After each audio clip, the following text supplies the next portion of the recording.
하나님의 말씀은 누가복음 6장 12절에서 16절까지 교독합니다.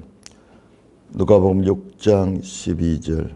이때 예수께서 기도하시러 산으로 가사 밤이 새도록 하나님께 기도하시고, 밝음에 그 제자들을 부르사 그 중에서 12를 택하여 사도라 칭하셨으니 곧 베드로라고도 이름을 주신 시몬과 그의 동생 안드레와 야고보와 요한과 빌립과 바돌로메와 마테와 도마와 알표의 아들 야고보와 셀롯이라는 시몬과 야고보의 아들 유다와 예수를 파는 자가 될 가롯 유다.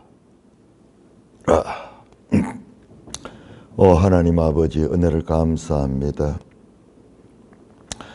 새 언약의 선포가 이루어지는 누가복음 말씀을 잘 깨닫게 하여 주옵소서. 성령으로 인도하여 주시옵소서. 예수님 이름으로 감사하며 기도드리옵나이다. 아멘. 자, 이 누가복음을 우리가 깊이 묵상하면은 이게 보통 내용이 아니에요. 우리가 앞에서도 예를 들어서 예수님께서 광야에서 마귀에게 시험을 받는 사건을 창세기 3장에 아담이 뱀에게 시험을 받아 넘어지는 사건과 연결해서 봤잖아요. 그러나 두 번째 아담은 그 시험을 이기셨죠. 그리고 두 번째 아담은 그 오신 목적이, 자신의 소명이 무엇인가를 4장 18절에서 19절, 소위 이걸 갖다 취임설교라고 그래요. 이사야 61장 1절 2절을 인용하는 거죠. 주의 성령이 내게 임하시니 내가 포로된 자들에게 자유를, 눌린 자에게 해방을, 가난한 자에게 복음을 전하라고 보냄을 받았다. 그러면서 자신이 누구이며 어떤 역할을 할 것인가를 선포하셨죠. 메시아로서 공식적인 취임 선포를 하시는 것입니다. 자, 이렇게 내용들을 자세히 살펴보면 구약과 아주 유비를 이루고 있다는 것을 알 수 있는데, 그러나 그건 그냥 봐서는 안 보여요. 자, 오늘 본문도 볼까요? 자, 오늘 본문. 이때 예수께서 기도하시러 산으로 가서 밤이 새도록 하나님께 기도했다. 자, 이제 이스라엘은 12지파로 구성된 야곱의 아들들, 그 12아들에서 시작된 12지파로 시작된 나라가 이스라엘이죠. 오늘 본문에 보면은 예수님께서 12제자를 부르는 내용이 나옵니다. 근데 12제자를 부르기 전에 기도하시러 산으로 가서 밤이 새도록 하나님께 기도하셨다. 자, 이 산 이름이 무엇인지 밝히고 있지 않습니다만은 갈릴리 옆 상부, 소위 갈릴리 북쪽에 있는 이곳은 산지예요. 산지인데 그 가운데 한 산으로 올라가서 밤이 새도록 하나님께 기도하셨다. 마치 출애굽기에 모세가 시내산에 올라가서서 하나님의 말씀을 받아오듯이, 여기 어디에도 모세와 서로 평행된다는 말씀은 없지만은 우리는 이 속에 암시되어 있는 것을 보게 됩니다. 뿐만 아니라 모세가 이스라엘 장로 70인을 데리고 산으로 올라갑니다. 모세는 이 산 정상까지는 모세 혼자 가고 그 다음에 그 중턱까지는 70인 장로들이 그 올라가는 내용이 출애굽기 24장에 나오는데 거기에서 이 하나님을 보고 먹고 마셨다 하는 내용이 출애굽기 24장 나오죠. 이스라엘 백성들에는 대표성을 가진 이 장로들입니다. 그런데 오늘 본문에 보면은 제자들을 산으로 불렀습니다. 날이 밝으니까는 제자들을 부르사 그 중에 12를 택하여 사도라 칭했다. 제자들을 산으로 불렀습니다. 많은 제자들 가운데 12명을 하필이면 왜 12명이냐? 이것은 예수님의 이 하시는 일들이 구약 성경의 이 이스라엘의 그 길을 새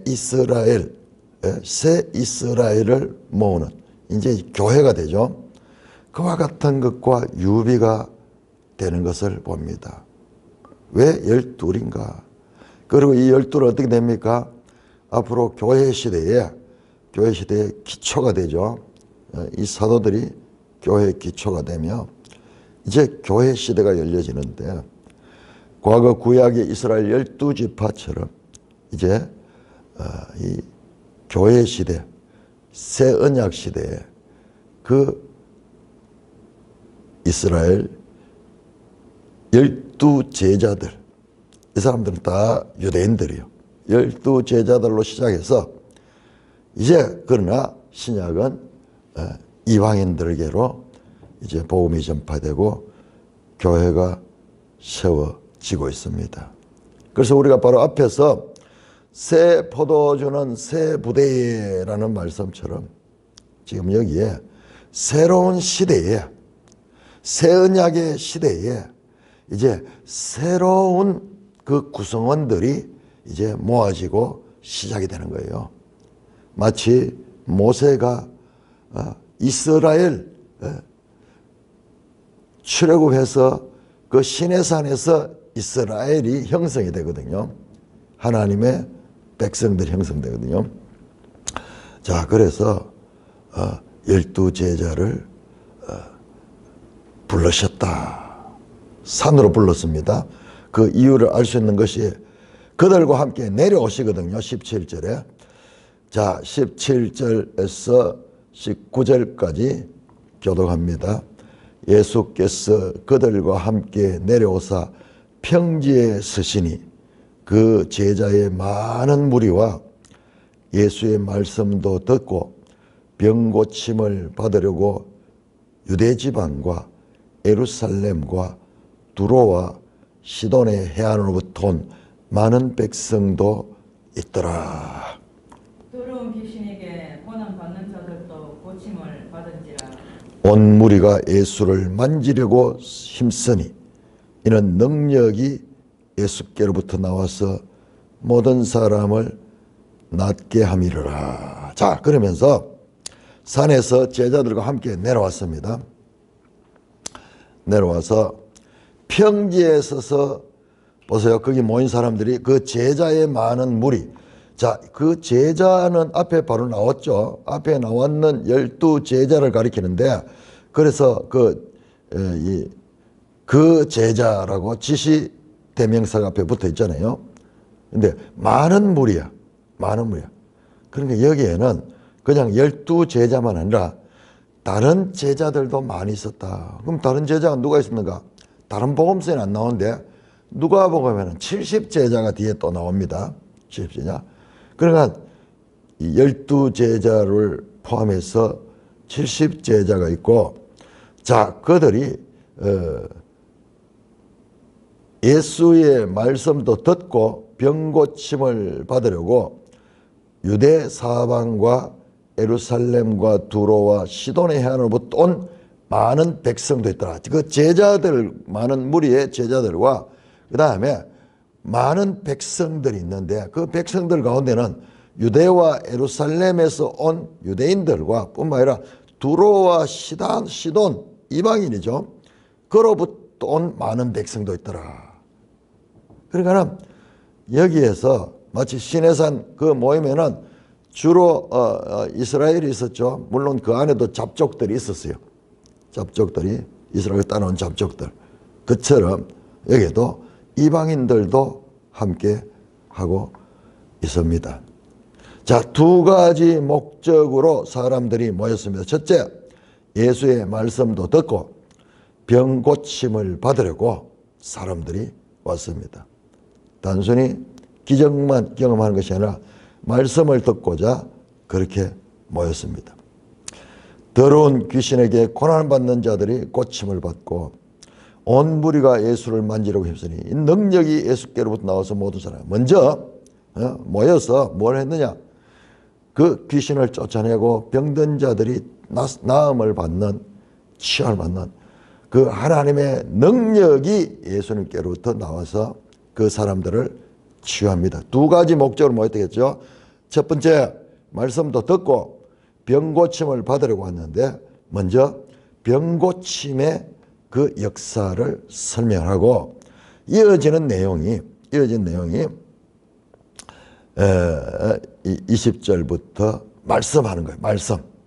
자, 말씀도 듣고 병 고침을 받으려고 왔죠. 자, 이어지는 내용은 20절에서 무려 49절까지 거의 이 30절가량 이 계속해서 예수님이 말씀하시는 그 말씀이 선포됩니다. 자, 20절에서 26절까지 교독합니다. 예수께서 눈을 들어 제자들을 보시고 이르시되 너희 가난한 자는 복이 있나니 하나님의 나라가 너희 것임이요. 지금 줄인 자는 복이 있나니 너희가 배부름을 얻을 것이며 지금 오는 자는 복이 있나니 너희가 웃을 것이며 인자로 말미암아 사람들이 너희를 미워하며 멀리하고 욕하고 너희 이름을 악하다 하여 버릴 때에는 너희에게 복이 있도다. 그날에 기뻐하고 뛰놀라 하늘에서 너희 상이 큼이라 그들의 조상들이 선지자들에게 이와 같이 하였느니라. 그러나 화 있을진저 너희 부요한 자여 너희는 너희 위로를 이미 받았도다. 화 있을진저 너희 지금 배부른 자여 너희는 줄이려로다. 화 있을진저 너희 지금 웃는 자여 너희가 애통하며 울리로다. 모든 사람이 너희를 칭찬하면 화가 있도다. 그들의 조상들이 거짓 선지자들에게 이와 같이 하였느니라. 자, 여러분 20절부터 나오는 내용은 특별히 23절까지는 이게 마태복음 5장에 나오는 산상수훈에 나오는 소위 팔복 가운데 한 부분이 나오고요. 그러나 24절 이하는 팔복에는 나오지 않는 화 있을진저 그러면서 화를 선포한 이 화가 뭐냐? 저주예요. 저주. 그래 축복과 저주를 선포하는 내용이 나오는 거예요. 우리가 이제 구약적인 그 배경을 가지고 보니까 이게 보이죠.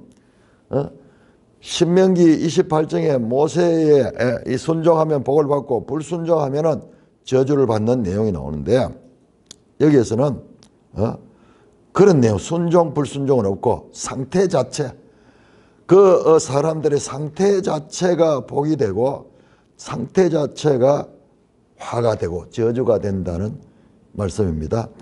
자, 그렇다면은 이 본문은 거의 뒤에 이어지는 내용들도 보면 마태복음 5장, 6장, 7장의 산상수훈의 내용과 흡사한.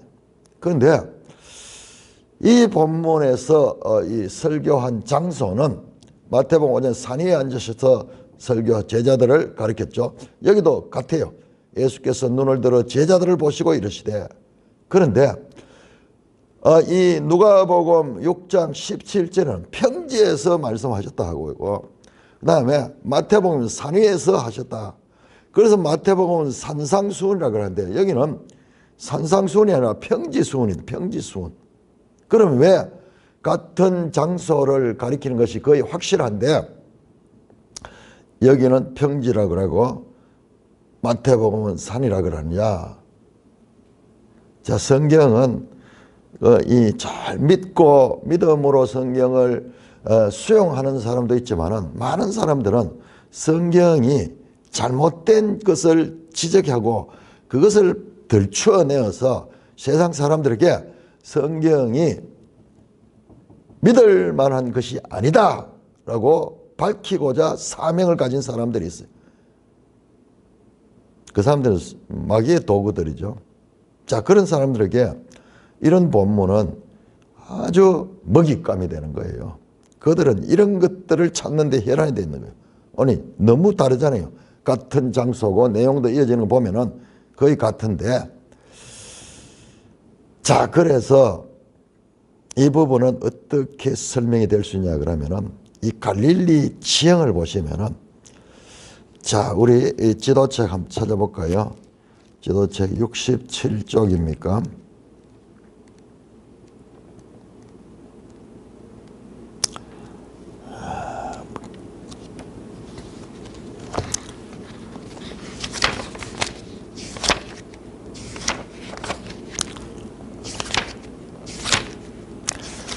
예, 잘 나오네요.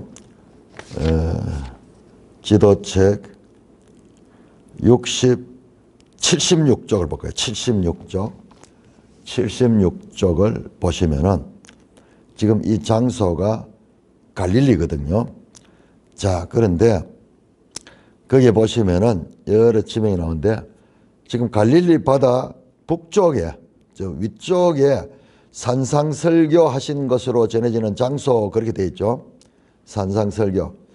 자, 그런데 이 게네사렛 평야에서 보면은 이 여기가요. 여기가 어떤 곳이냐 그러면은 이 갈릴리 쪽이 이로 가면서 쭉 내려가면서 여기가 지구 전체에서 가장 지표면이 낮은 곳이에요. 지표면이 낮은 거죠.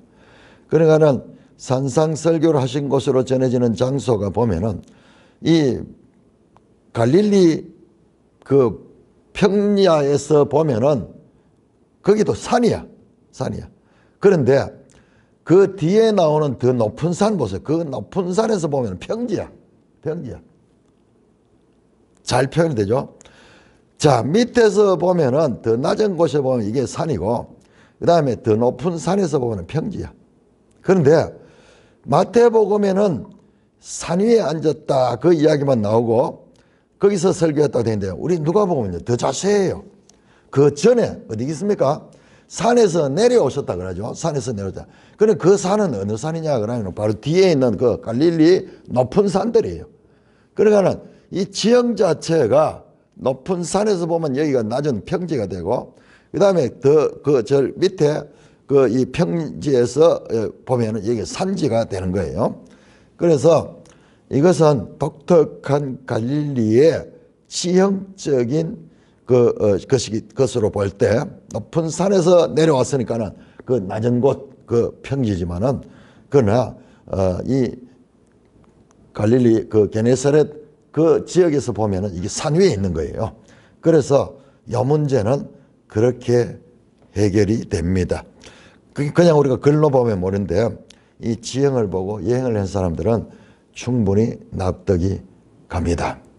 자, 그렇다면은 산상수훈의 내용은 거기는 팔복으로 되어 있는데 여기는 사복과 사화. 이건요 구약식으로 보면은 그 축복과 저주의 내용을 가지고 있습니다. 그러나 구약에는 먼저 율법이 주어지고 그 율법에 순종하느냐 아니냐 이것으로서 결론적으로 저 시내산에서 율법을 받고 그 다음에 모압에서 이 축복과 저주가 선포되죠. 축복과 선포돼. 그리고 여기는 그게 없고 그 과정이 없이 그냥 축복과 저주가 선포되는데 자, 복을 받는 자 먼저 사복 네 분의 복을 받는 자. 첫째 가난한 자, 줄인 자, 우는 자, 그리고 이 세상에서 박해를 받는 자.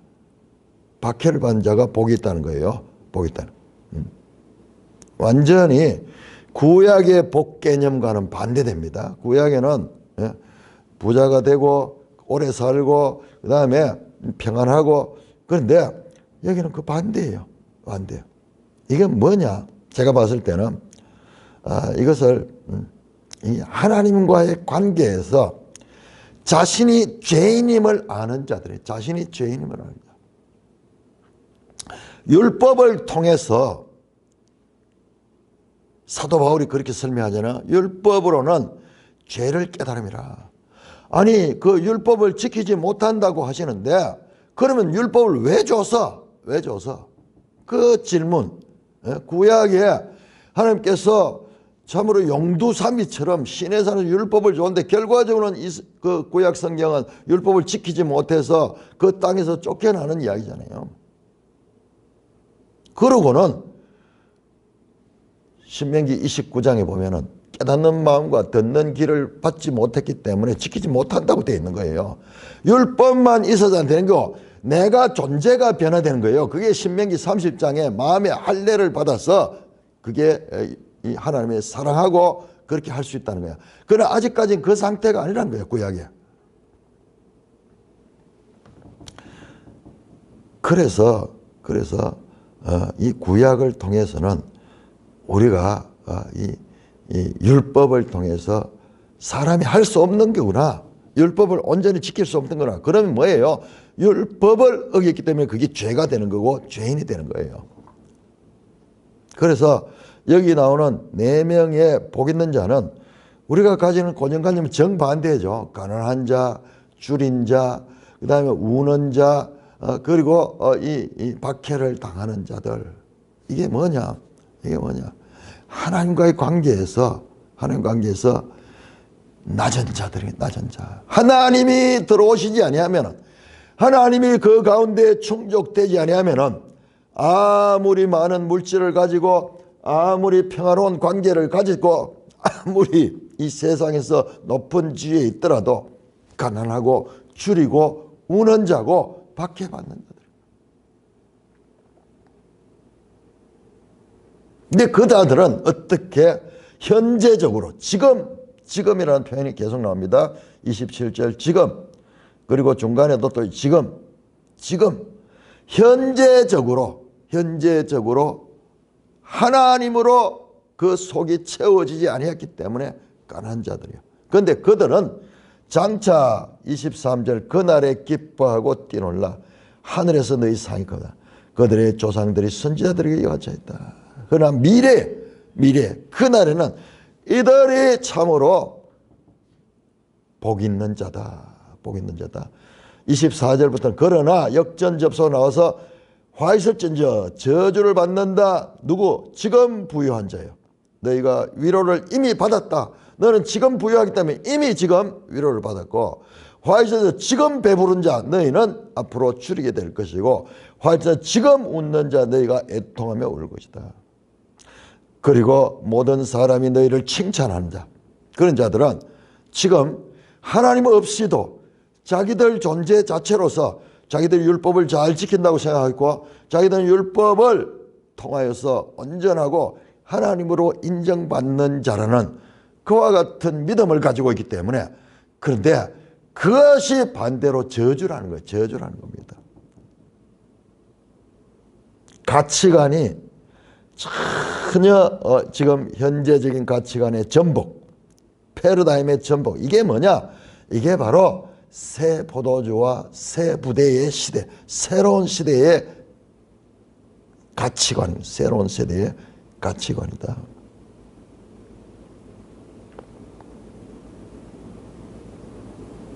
세상과 다른 기준을 가진 이것이 새로운 시대의 기준이다.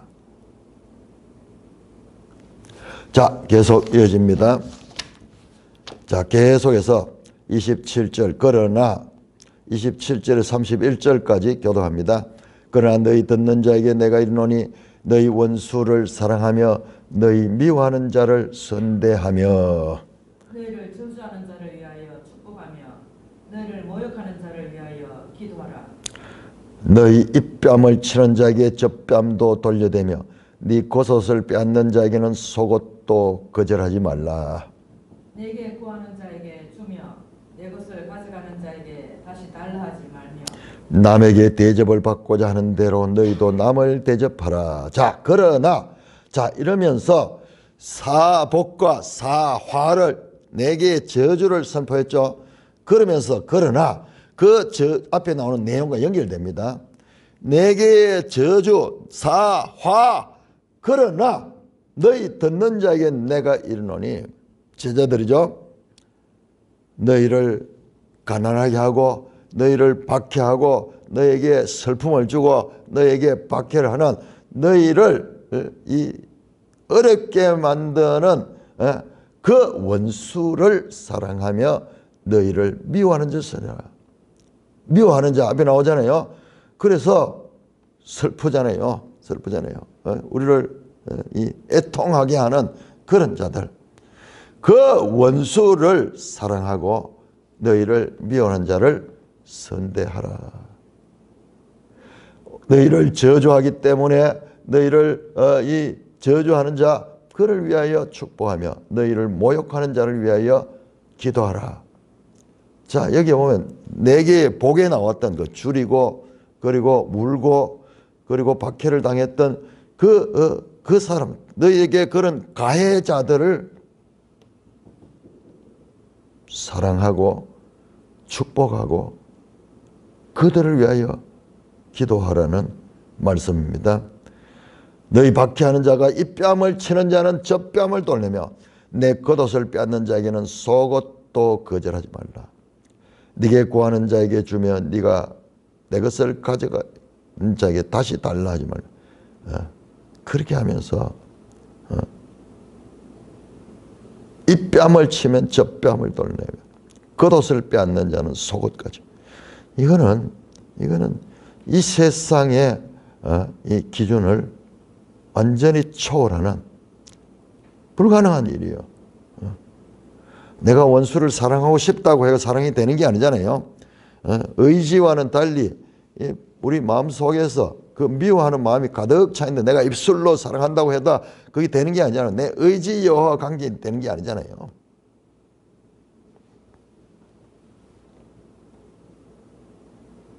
뒤에 나옵니다. 왜 그러냐? 32절부터 34절까지 교독합니다. 너희가 만일 너희를 사랑하는 자만을 사랑하면 칭찬받을 것이 무엇이냐? 죄인들도 사랑한 자는 사랑하느니라. 33절 읽어주세요. 너희가 만일 선대하는 자만을 선대하면 칭찬받을 것이 무엇이냐? 죄인들도 이렇게 하느니라. 너희가 받기를 바라고 사람들에게 구워주면 칭찬받을 것이 무엇이냐? 죄인들도 그만큼 받고자 하여 죄인들. 앞에 나오는 내용을 연결해서 설명하는 거야. 왜 원수를 사랑해야 되고 왜 너희를 이 미워하는 자에게 선대해야 되느냐?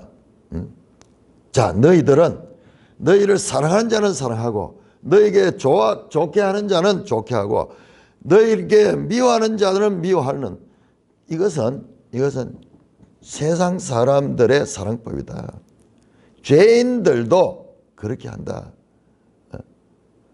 너희한테 선대하는 자를 선대하면은 그렇게 하면은 그거는 다 죄인들도 그렇게 한다.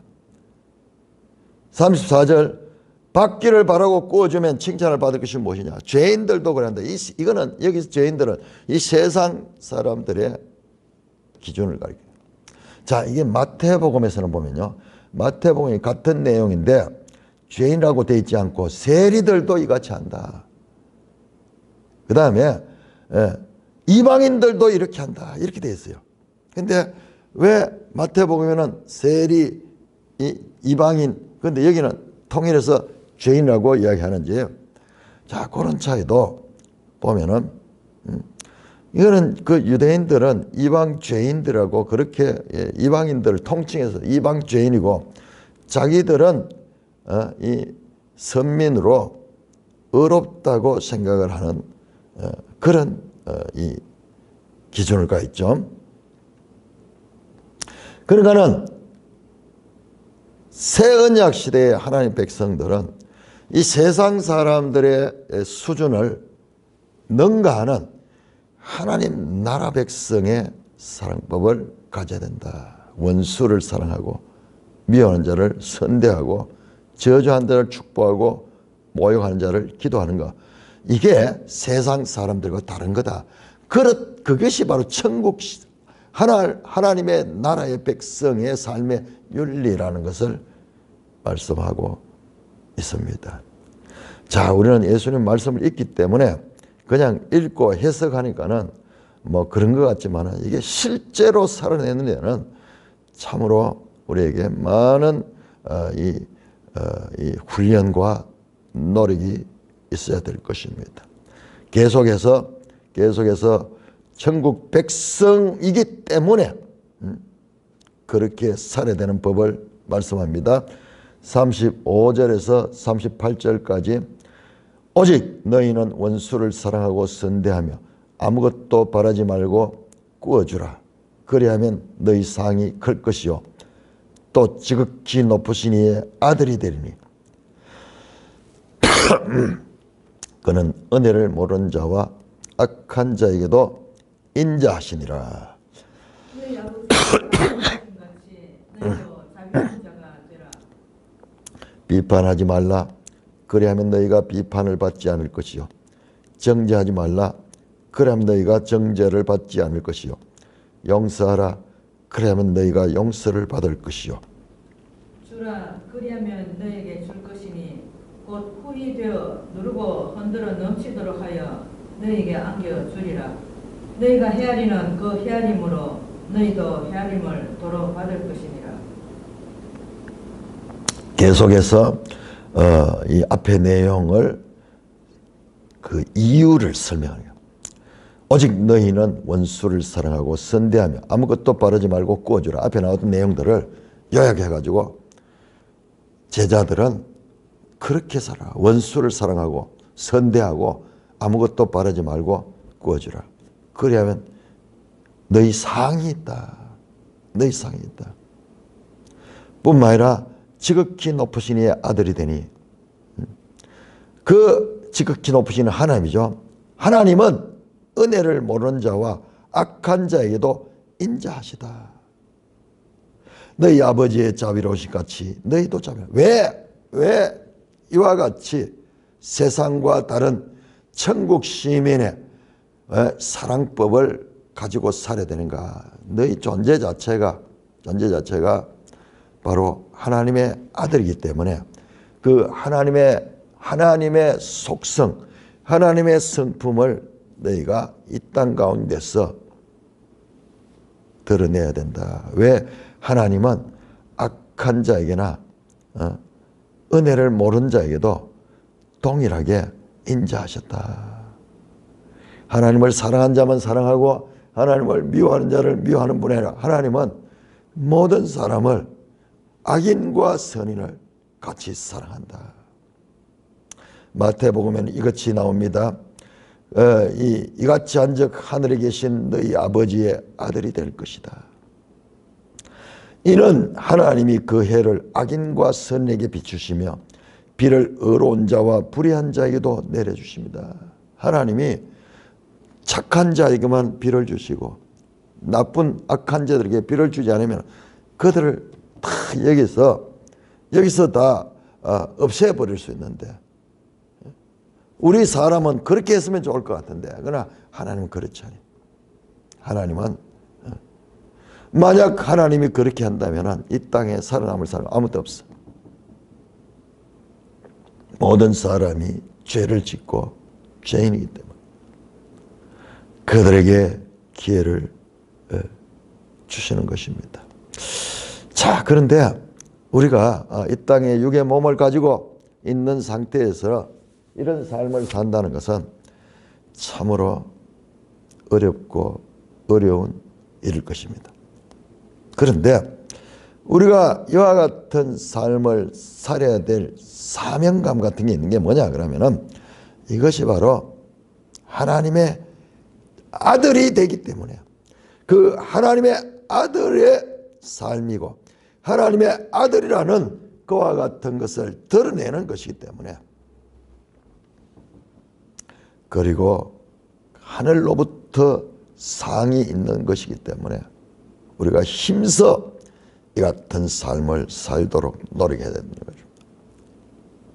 하나님의 아들이기 때문에 그 하나님의 아들이 받는 상은 이 세상에서 배부르고 이 세상에서 명예를 가지고 이 세상에서 잘 되는 그런 차원과 전혀 다른 차원이기 때문에 이 땅에서의 삶에 많은 것들을 버릴지라도 하늘의 상을 추구하는 것이 더 복되기 때문에 이 땅의 부귀 권세 영화를 누리고 이 땅에서 가장 큰 권세에 있는 자의 삶보다도 하나님의 나라의 이 문지기로 있는 것이 더 낫다는 말처럼 가치관을 분명히 가질 적에 우리가 어려운 것도 노력을 하잖아요.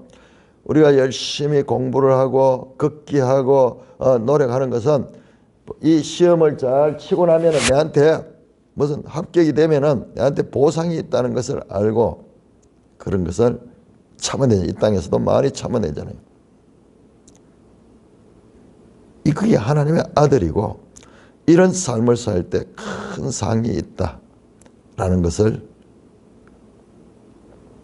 믿고 나갈 적에 이 같은 삶을 살 수 있다는 것입니다. 이게 없이 그냥 앞에 나오는 내용 또 뒤에도 계속 나옵니다. 제가 이거를 쭉 봤더니만은 6장 20절에서 49절까지인데 49절까지가 평지수훈인데 평지수훈 이 중심이 어디예요? 자 30절 되죠. 30절 20절에 49절이나 30절의 중간이 15절 딱 중심이 보니까는 요 20장에서 49장까지 요 내용인데 요 중심이 딱 요 부분 그 부분이 바로 이 부분이에요. 그러니까 가장 이 같은 삶을 살 수 있는 것은 이와 같은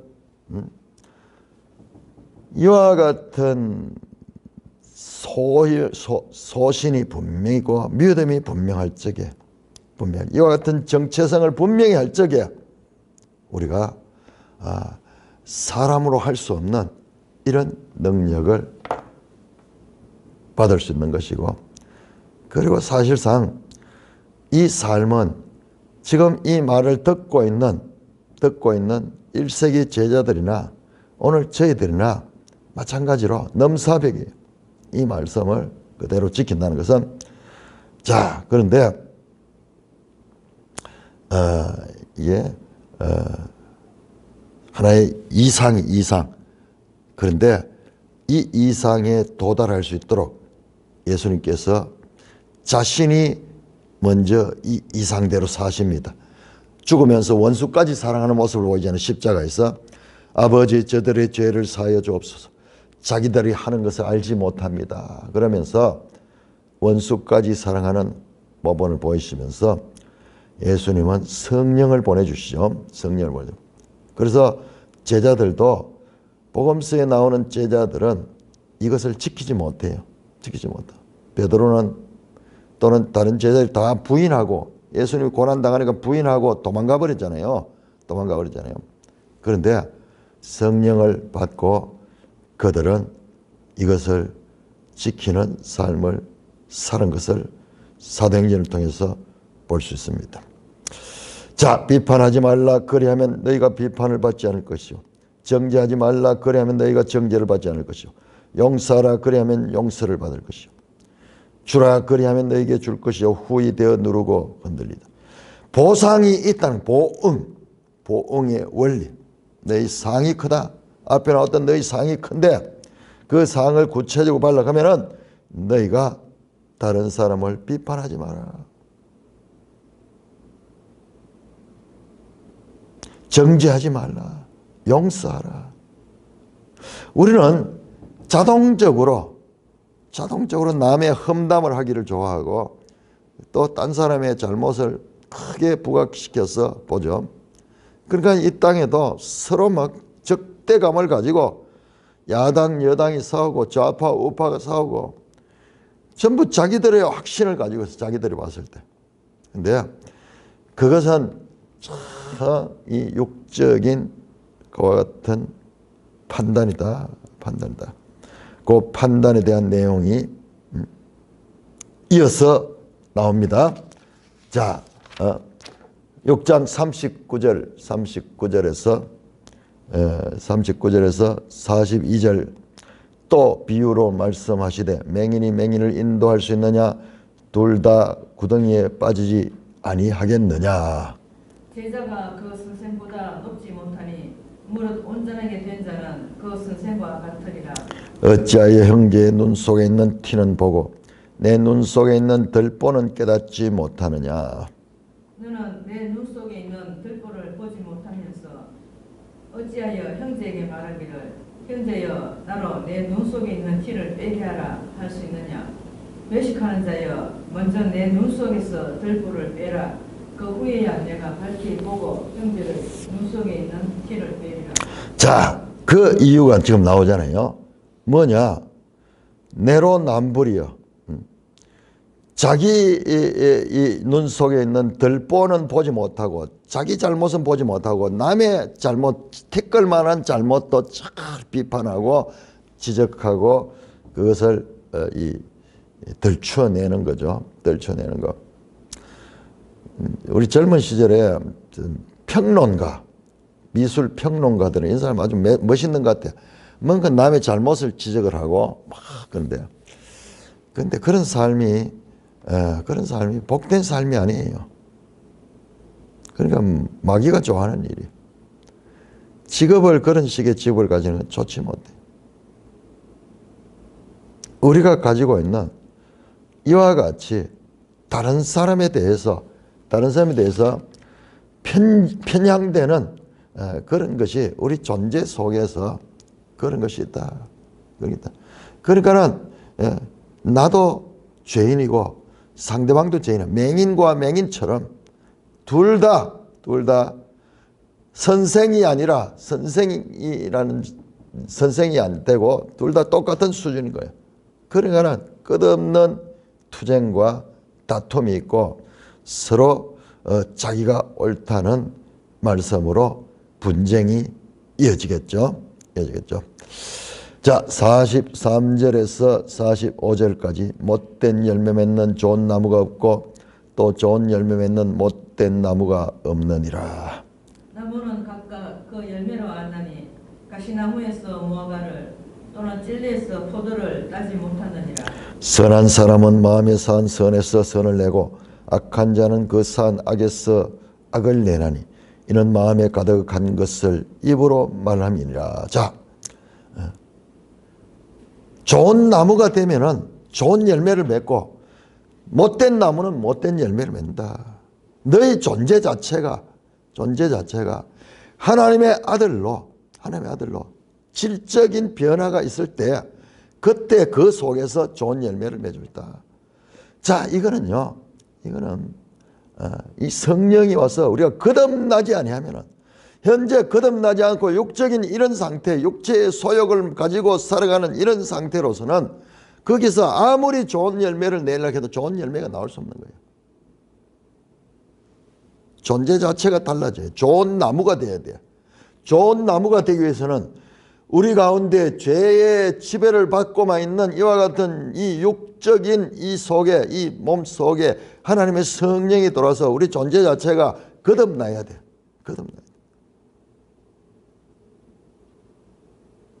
이 속이 새 사람이 돼야 돼요. 사도 바울은 이 옛사람과 새사람, 새 옷과 흠 옷을 통하여서 이와 같은 것을 시각적으로 그려내고 있습니다. 그 마음에 심령에 선한 것, 하나님의 영이 있을 적에 이 속에서 밖으로 그것이 좋은 열매로 드러나고, 그렇지 않을 적에는 아무리 의롭다 해도 남을 비판하고, 그리고 자신에게는 관대하고 남에게는 비판하는 죄성이 나타날 수밖에 없다는 것입니다. 자, 46절에서 49절까지입니다. 너희는 나를 불러 주여 주여 하면서도 어찌하여 내가 말하는 것을 행하지 아니하느냐. 내게 나와 내 말을 듣고 행하는 자마다 누구와 같은 것을 너에게 보이리라. 집을 짓되 깊이 파고 주추를 반석 위에 놓은 사람 같으니 큰 물이 나서 탕류가 그 집에 부딪히되 잘 지었기 때문에 능히 요동하지 못하게 하였거니와. 듣고 행하지 아니하는 자는 자주 주추 없이 흙 위에 집 지은 사람과 같으니 탕류가 부딪힘에 집이 곧 무너져 파괴됨이 심하니라 하시니라. 마태복음 7장 21절에서 나오는 내용과 연결됩니다. 자, 너희는 나를 불러 주여. 자, 제자들을 가르칩니다. 여기 앞에 대상자들이 제자들입니다. 주여 주여 하면서 어찌하여 내 말한 것을 행하지 않았냐. 제자들도 행하지 못하고 있는 거예요. 내게 나와 내 말을 듣고 행하는 자마다 누가 같은 것을. 자, 행하는 자가 듣기만 하고 행하지 못한 자, 듣고 행해야 되는데, 그 자는 집을 짓되 기초가 탄탄하게 반석 위에 집을 지은 사람과 그리고 주추를 제대로 놓지 않고 그 모래 위에 흙 위에 그냥 집을 지은 사람이다. 평소에는 아무 차이가 없는 것 같아요. 집 짓는데 기초 공사에 비용도 많이 들어가고 시간도 많이 걸리거든요. 그런데 왜 그렇게 하느냐. 오랜 경험에서 그렇게 하지 않으면은 그 집이 유지되지 못한 것을 알기 때문에 그래요. 그러나 잘 모르는 사람들은 그냥 겉모습만 번듯하게 지어놓고 그런 데 투자를 안 하는 거죠. 아까운 거죠. 왜냐? 뭐 거기에 왜 투자하나? 그러나 평소에는 그들의 말이 맞는 것 같아요. 그러나 큰 비가 오고 특별히 이 물이 막 휩쓸어가고 이럴 경우에 모래 위에 지은 집 또는 그냥 흙 위에 지은 집, 주추가 없이 지은 집은 그냥 무너져 버려. 그냥 무너져. 그러면서 건축에 관한 비유를 통해서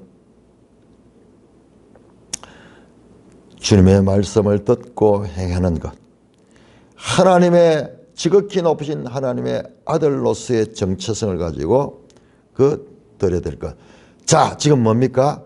천국 시민의 법을 선포합니다. 천국 시민의 법을 선포하고, 모세가 시내산에서 율법을 선포했듯이 이제는 천국 시민의 법인데, 이 법은 율법을 능가하는 거예요. 율법을 능가해요. 내가 율법을 폐하러 온 것이 아니라 완전하게 하러 왔다 말씀하듯이 지금 사랑의 법, 천국의 법을 선포하고 있는 것입니다. 자, 마태복음과 누가복음을 잘 비교를 해보면은 마태복음의 내용이 훨씬 깁니다. 무려 3장에 걸쳐 109절로 형성이 돼요. 109절 산상수훈이 5장, 6장, 7장. 근데 누가복음은 이 30절로 구성이 돼요. 30절로. 그러니까 한 3분의 1밖에 안 되죠. 자, 그런데 그럼 어떤 것이 생략되는가를 연구를 해보면은 율법에 관한 것이 다 빠져 있어요. 율법에. 옛사람에게 이른 바 간음하지 말라 했던 것은 너희가 들었거니와 나는 너희에게 이르노니 그 마음의 음욕을 품는 자마다 간음했는 거라. 그러면서 그 율법 옛사람에게 말한 바 도둑질하라 말라 했다는 것은 너희가 들었고 나는 너희에게 그 마음의 탐심을 가진 자가 이미 도둑질한 자다. 그런 식으로 그 율법에 대한 이야기, 그 다음에 6장에 나오는 이 내용들, 그 외식으로 기도하는 거, 뭐 그런 부분, 그 부분이 다 빠졌어요. 자, 누가복음의 대상은 주로 이방인들이에요. 마태복음의 대상은 주로 유대인들입니다. 그러니까 유대인들에게는 그 유대인들이 잘 아는 율법에 대해서 자세하게 기록되어 있고 누가는 이방인들에게는 이 그런 부분들을 배려해서 좀 뺏는 것이 아닌가. 이 말씀을 듣는 대상에 따라서 그런 좀 차이가 있는 것이 아닌가. 그렇게 볼 수도 있습니다. 자, 이 평지수훈은 그냥 우리가 노력하고 의지로 할 수 있는 게 아니에요. 존재 자체가 새롭게 되는데 이와 같은 것들은 이 1차 청중이었던 제자들조차 그들의 생에서 예수님을 부인하고 이 원수를 사랑하는 삶을 살는 베드로가 칼을 들고 그 말고란 사람이 예수님의 길을 잘랐을 때 바로 칼을 들고 대항했잖아요. 예수님 말렸죠. 그러니까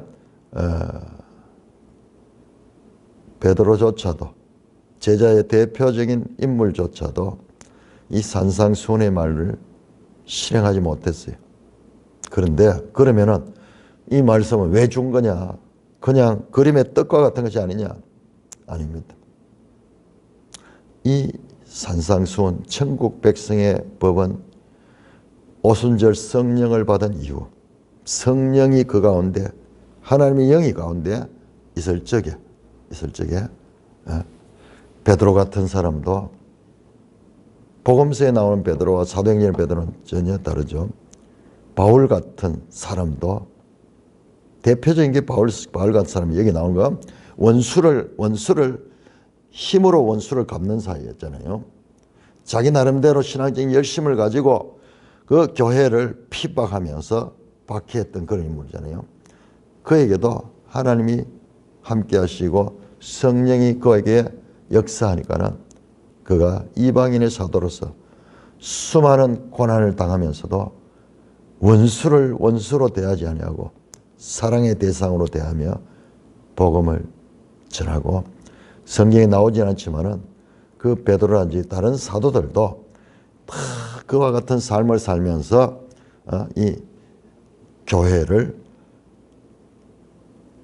시대를 여는 기초를 수립한 것을 전설을 통해서 알 수가 있습니다. 찬송가 546장입니다.